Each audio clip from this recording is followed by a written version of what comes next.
अस्सलाम वालेकुम, आदाब, सत श्री अकाल। आज किताब दोस्ती के तहत शेर व शायरी के हवाले एक ऐसी किताब का जिक्र है जो बेहद अहम और वक्त के साथ उस पर एक बड़ी शायरी की गई है। मेरी मुराद है अनिल अनलहातू की काव्य संग्रह शेरी मजमुआ बाबरी मस्जिद तथा अन्य कविताएं, अनिल अनलहातू।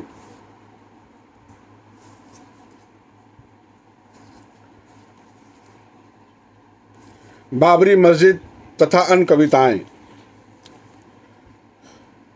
बाबरी मस्जिद की कविताएं प्रतिबद्ध संवेदना तथा और अध्ययनशीलता से संपोषित गहरी विचारिकता से उपजी हैं। कवि की पक्षधरता उन लोगों के साथ है जो देश और काल के हाशिए पर पड़े या दफन हैं। ऐसा क्यों है? ये कवि की जिज्ञासा ही नहीं, चिंता भी है। और इस कर्म में कवि के भीतर एक अनुसंधत्सु जाग उठता है जो न सिर्फ देश देशांतर की बल्कि काल कलांतर की भी यात्रा करता है। इस यात्रा में कवि के सरोकार उसे सजग रखते हैं। इस यात्रा में कवि के सरोकार उसे सजग रखते हैं और वो देश और काल के उस हाशिए की शनाख्त पड़ताल करता है जिस पर बुद्ध के अंतिम शिष्य सुभद्र और रघुवीर सहाय के रामदास ही नहीं, नीग्रो जॉर्ज और रिगो बेट्रा मेचू भी दिखते हैं। पूर्वज रचनाकारों की परछाइयाँ हर रचनाकार पर पड़ती हैं।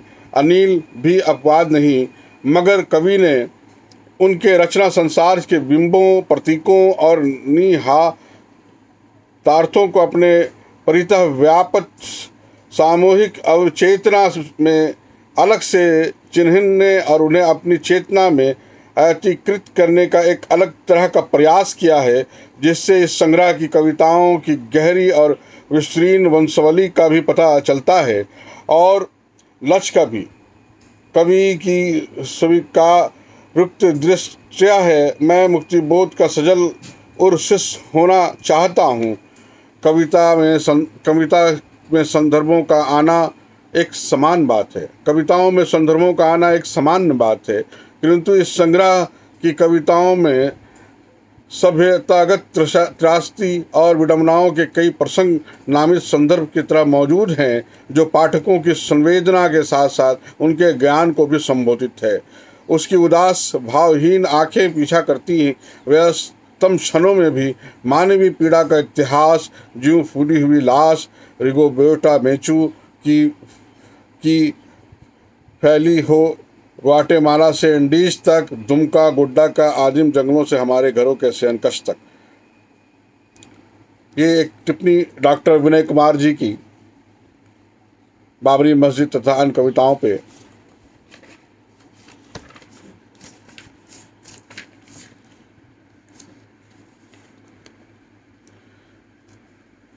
अनिल अनलहातू ने अपनी ये किताब समर्पित की है सदा सहयोगिनी सहधर्मिणी सुधा को, जिसने मेरे आक्रोश, क्षोभ और गुस्से को आकार देना सिखाया। अपने प्यारे बच्चों गार्गी और प्रत्यूष के लिए जिनसे जीने की वजह मिली, और अपने माता पिता को जिन्होंने मनुष्यता को हर हाल में बचाने की सीख दी।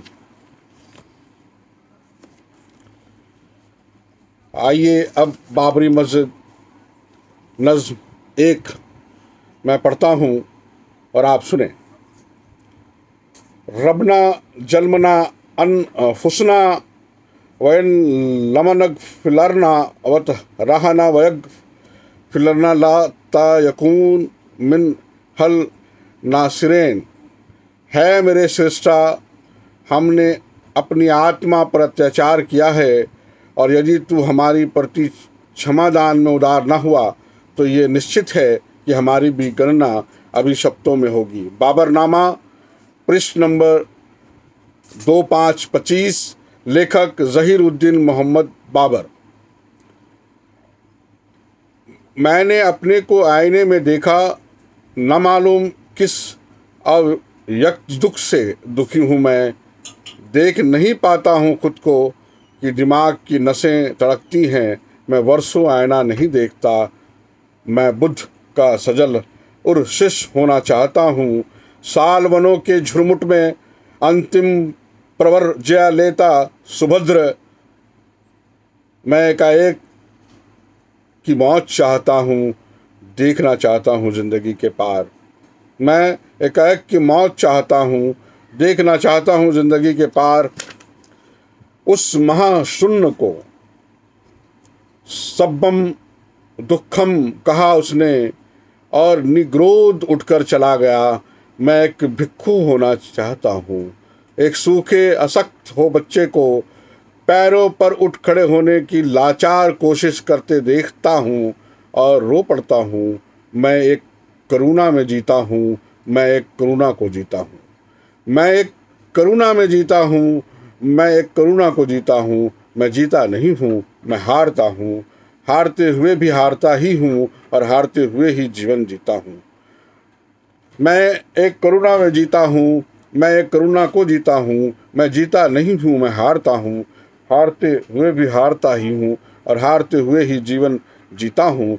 चाहे सारी दुनिया वैश्याएं या ओं का चकला घर ही क्यों ना हो जाए, जीना तो यही पड़ेगा। वनलता सेन की चिड़ियों के घोंसले सरीखे आंखों में डबडबा आए। आंसुओं के उज्जास में या अम्रपाली के सघन अम्राइयों में मैं एक नष्ट और लुप्त हो चुकी सभ्यता के भग्नावशेषों एवं उन अतृप्त आत्माओं के बीच जीता हूँ जिनका पिंडदान करने वाला कोई नहीं बचा, जिनका पिंडदान करने वाला कोई नहीं बचा। क्योंकि ये नेपाल का एल डोरोडा है, क्योंकि ये नेपाल का एल डोरोडा है, ये सिंध का मोइनजोदाड़ो है, ये नेरूदा का माचू पिचू है, ये बिरसा का उलीहातू है, ये अभी सप्त भूमि का वो टुकड़ा है जो एक देश कहलाता है। ये बिरसा का उलीहातू है, ये अभी सप्त भूमि का वो टुकड़ा है जो एक देश कहलाता है और मैं अब उसका बाशिंदा हूँ। क्योंकि वो नहीं है, वो नहीं रहे, वो ख़त्म कर डाले गए, वो अब भी मारे जा रहे हैं और वो आगे भी मारे जाते रहेंगे। ये बिरसा का उलू हाथू है, ये अभी सप्त भूमि का वो टुकड़ा है जो एक देश कहलाता है और मैं अब उसका बाशिंदा हूँ। क्योंकि वो नहीं है, वो नहीं रहे, वो ख़त्म कर डाले गए, वो अब भी मारे जा रहे हैं और वे आगे भी मारे जाते रहेंगे।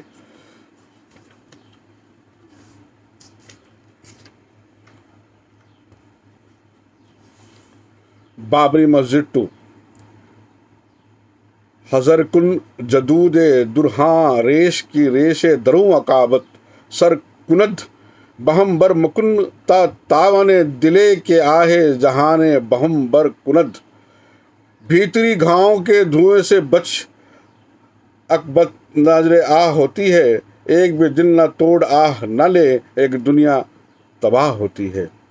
भीतरी घाव के धुएं से बच आकबत नजर आ होती है, एक भी दिल न तोड़ आह न ले, एक दुनिया तबाह होती है। बाबरनामा, लेखक ज़हीरुद्दीन मोहम्मद बाबर।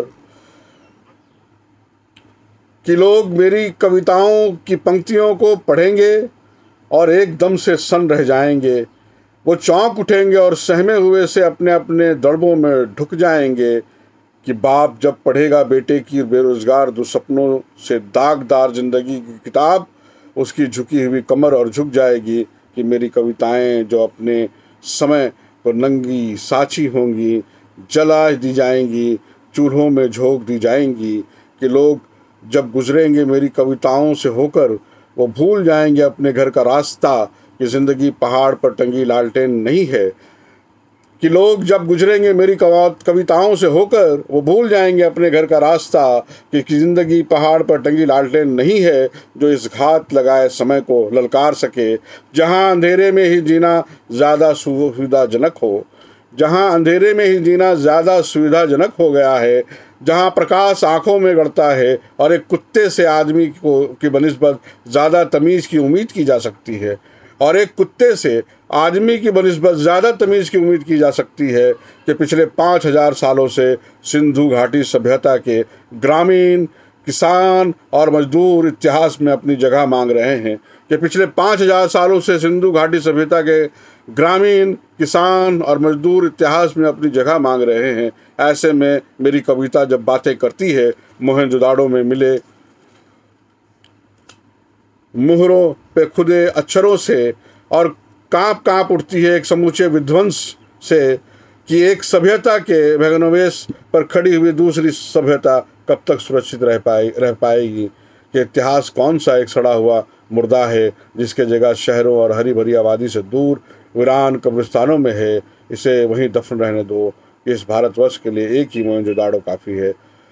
कि इतिहास कौन सा एक सड़ा हुआ मुर्दा है जिसके जगह शहरों और हरी भरी आबादी से दूर वीरान कब्रिस्तानों में, उसे वहीं दफन रहने दो, कि इस भारतवर्ष के लिए एक ही मोहनजोदाड़ो काफ़ी है। बाबरी मस्जिद तथा अन्य कविताएँ अनिल अनलहातू की एक कामयाब और बहुत दूर तक पैगाम देने और सवाल खड़ा करने वाला काव्य संग्रह है, शेरी मजमुआ है। ये मेरे पसंद के शायर हैं, मेरे दोस्त हैं, मेरे बेहद करीब हैं, और मैं इनको अदब का एक बहुत पारखी भी मानता हूँ। और इनकी शायरी में एक नयापन और इतिहास और समय को देखने का एक बड़ा गहरा विज़न भी है। और मुझे खुशी भी हो रही है ये बताने में, और थोड़ा दुख भी हो रहा है। खुशी और दुख साथ साथ है कि बाबरी मस्जिद तथा अन्य कविताएँ अनिल अनलहातू की ये किताब हिंदी में काव्य संग्रह है, और हिंदी के जो बड़े भारी भारी अल्फाज इसमें शामिल हैं, जो हिंदी नोइंग से अलग कारी और जो पाठक हैं उन तक, रीडरशिप तक पहुंचना थोड़ा मुश्किल रहता है। तो ये इन बातों को ही सोचकर इसका उर्दू का जो है तर्जुमा बिल्कुल मुकम्मल है। किताब 1.5 साल पहले ही आ जानी चाहिए, और किताब आ भी जाती, लेकिन उसके बाद जब कोरोना आ गया और ये पूरा साल ऐसा ही यूं ही गुजर रहा है। लेकिन हम उम्मीद करते हैं कि आपको एक अच्छी खुशखबरी जनवरी 2022 में मिलेगी, जब आप बाबरी मस्जिद तथा अन्य कविताएँ अनिल अनलहातू की ये किताब, मेरे ज़रिया उर्दू में तर्जुमा की गई किताब शेरी मजमुआ, आप उर्दू में भी पढ़ पाएंगे, और इंशाअल्लाह उर्दू के कारियों के लिए भी वो किताब मौजूद होगी, दस्तयाब होगा। आज के लिए बस इतना। अनिल अनलहातू के और भी नज़मों के साथ मैं हाजिर होऊंगा किसी अगली कड़ी में, किसी अगली मुलाकात में। मैं शहाब अख्तर, शायरी का मुदीर, झरिया धनबाद, झारखंड से। किताब दोस्ती में बस आज इतना सा।